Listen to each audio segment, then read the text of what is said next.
海尔开关电源不工作，故障元凶就是这个电容。这是海尔的一个家用变频板，咱们一个同行送过来的。这个板报上故障17，现在我们上电。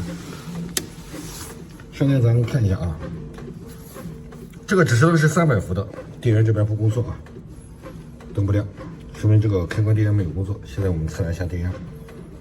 咱们测量一下开关电源有没有输出。这个小板的供电，一个15伏，一个5伏。我们测一下15伏，看15伏到底有没有。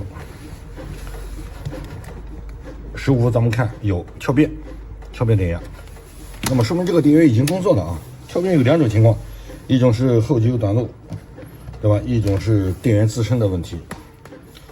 先放电。放完电，我们对这个板子进行观察。这个板子有一个通病啊，等一会给大家讲一下，大家一定要记住。看一下开关电源周边，我们仔细看啊，这个电容坏用了，鼓包了，我们先把它给换掉。电容已经换掉了，我们这次上电，看能不能亮。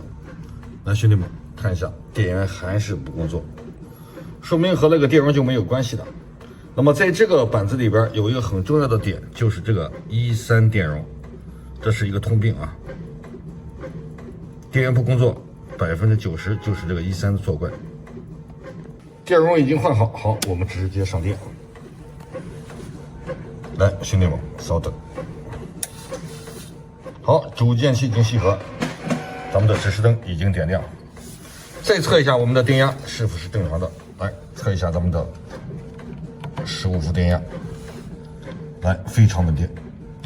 那么这个板开关电源已经修好了。这个电容就是开关电源的2次供电滤波电容器，这是海尔的一个通病，大家记住了。今天的视频就分享到这儿。如果你想学习更多的电路板维修小技巧，记得点赞点关注。